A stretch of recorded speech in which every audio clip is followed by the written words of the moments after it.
और अंत में ब्रह्मा जी प्रकट हुए, देवता लोग आए, कहा प्रभु इस ब्रह्मास्त्र को वापस करवाइए, अन्यथा इस पृथ्वी पर अनर्थ हो जाएगा, भूमंडल पर भूचाल आ जाएगा। तो ब्रह्मास्त्र को अर्जुन तो वापस करना जानते थे, लेकिन अश्वत्थामा को उन्होंने ब्रह्मास्त्र वापस करने की विद्या नहीं सिखाई थी,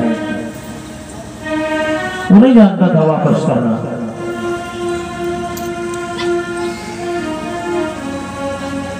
और इधर अश्वत्थामा को पकड़ लिया, पकड़ करके उसको मारना चाहते थे। भगवान ने कहा कि इसको मार दो। अर्जुन ने कहा मैंने द्रौपदी को वचन दिया है, अन्यथा मार देता। लेकर के द्रौपदी के सामने आए, तो जब देखा द्रौपदी ने कहा कि ये तो तुम्हारे गुरु के पुत्र हैं, और गुरु का पुत्र जो है वो भी गुरु के समान ही होता है, गुरु ही होता है, इसलिए ये मारने की योग्य नहीं है। मुच्यतामेष ब्राह्मणो नितरां गुरु, इनको छोड़ो, इनको छोड़ो, ये तो आपके गुरु के पुत्र हैं, गुरु हैं। तब कहा किमत्तम प्रमत्तम मुनुमत्तम सुभतम बालं स्त्रियो जड़ो प्रपन्नम विरुद्धम भीतम न रिपुमहंति धर्मविद। धर्मवेत्ता पुरुष कहते हैं कि स्त्री को, बालक को, मतवाले को, पागल को, सोते हुए शत्रु को कभी नहीं मारते हैं, और जो इनको मारते हैं, अर्जुन ने कहा सरकार प्रजापति मोक्ष। अर्जुन कहते हैं कि जो उनको मारता है, भगवान कहते हैं कि उन्हीं को सबसे बड़ा आतताई कहा गया है। ये आतताई है, और ऐसे लोगों को शास्त्र भी कहता है कि मार देना चाहिए। ब्रह्मबंधो न हन्तव्यम् आततायी वधर्हणः मयो भयो भवनातो परिपाह्य अनुशासनम्। ब्रह्मबंधुर् न हन्तव्यम्, यदि कि जो ब्राह्मण है उसका वध नहीं करना चाहिए, और आतताई वधार्हणा, और जो आतताई है वो वध करने के योग्य होता है। अर्जुन ने कहा महाराज आपकी बात कुछ समझ में नहीं आती है, आप टेढ़ी टांग वाले, आपकी भाषा भी बिल्कुल टेढ़ी होती है, समझ में नहीं आती। भगवान ने कहा कि लगाइए और विचार करिए, देख लीजिए। ब्रह्मबंधुर् न हन्तव्यम्, ब्राह्मण का वध नहीं करना चाहिए, लेकिन भगवान कहते हैं विचार करिए। तब अर्जुन को एक बात समझ में आई कि भगवान ने गीता में तो बार बताया था कि संभावितस्य कीर्ति मरणार्गतिरुच्यते। जो व्यक्ति ब्राह्मण है, संत है, बड़े लोग हैं, संभ्रांति व्यक्ति है, बोले उसको जो है मारना वध करने के बराबर नहीं है, बल्कि उसको यदि अपमानित करके भेज दिया जाए, अपमान करके छोड़ दिया जाए, तो उसके वध करने के बराबर होता है। इसलिए ब्राह्मण का वध नहीं करना चाहिए, शारीरिक रूप से उसको अपमानित करके छोड़ देना चाहिए, तो भी वो वध के बराबर ही समझा जाता है। तो भगवान ने अर्जुन को इशारा किया तो जाकर के उसकी मणि को निकाल लिया, और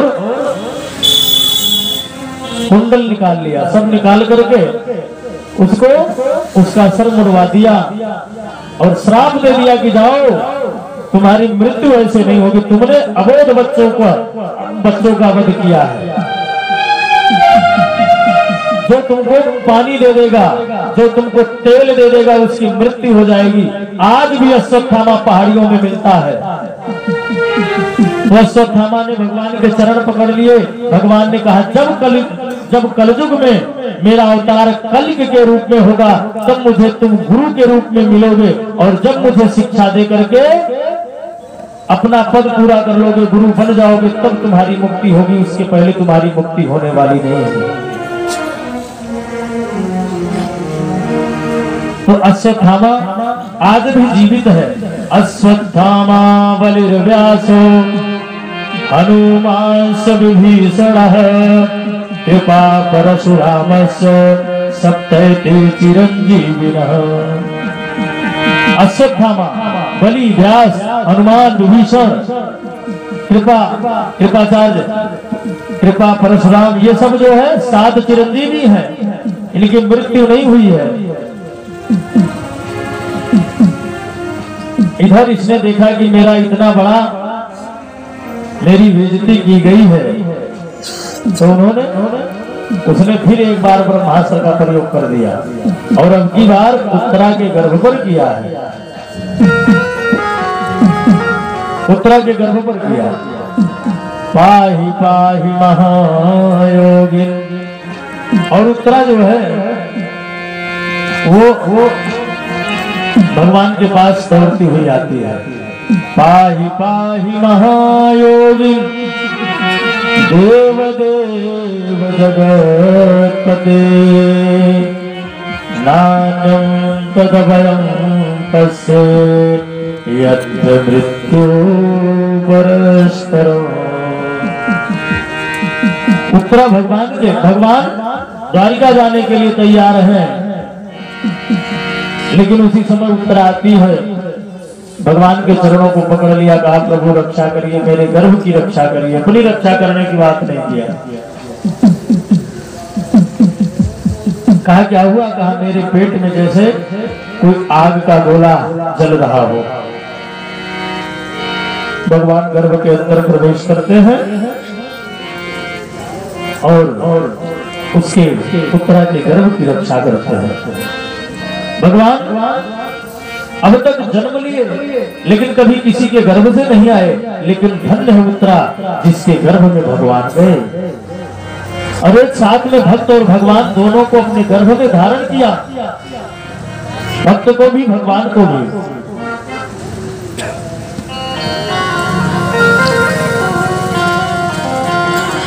बोलिए श्रीमन्नारायण भगवान की। तो परीक्षित जी के प्राणों की रक्षा हुई, और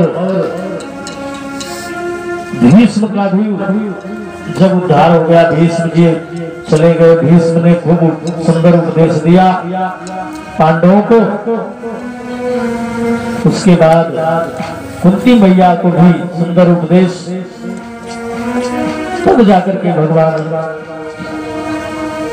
इधर परीक्षित जी का जन्म भी हो गया है। अर्जुन लेकर के भगवान को द्वारिका पहुंचाने गए। बहेलिया के द्वारा बाण लगा, भगवान के साकेत धाम जाने का समय हो गया। भगवान ने समझ लिया कि मेरा अंतिम समय आ गया, साकेत धाम जाना है। उद्धव जी के माध्यम से अर्जुन को द्वारिका से भिजवाया। वापस लौट करके आए, युधिष्ठिर को सारी खबर बताई। जैसे मैया कुंती ने सुना, मैया गिरी धड़ाम से और उनका प्राणांत हो गया। आगे युधिष्ठिर राजा परीक्षित को राजा बना करके 5 पांडव पर्वतारोहण करने के लिए चले गए। 16 वर्ष की उम्र में परीक्षित जी को गद्दी का भार मिला, और परीक्षित जी से भी एक गलती हो गई। जब कलयुग में सोने का वास, सोने को दे दिया कि सोने में तुम कलयुग का वास रह सकता है, तो कलयुग ने सोने में वास करके, उनके मुकुट में वास करके, और उनसे एक अधर्म करवा दिया। एक ऋषि जो समीक मुनि थे, उनके गले में मरा हुआ सर्प डाल दिया, क्योंकि उनके सर पर कलयुग की सवारी थी। जिसके कारण परीक्षित जी को श्राप लगा, आज के 7वें दिन तक्षकनाग डसेगा, तुम्हारी मृत्यु हो जाएगी। तो श्रृंगी ऋषि जिन्होंने श्राप दिया था, समीप मुनि आए और परीक्षित जी को बताया। परीक्षित जी गंगा जी के किनारे आए।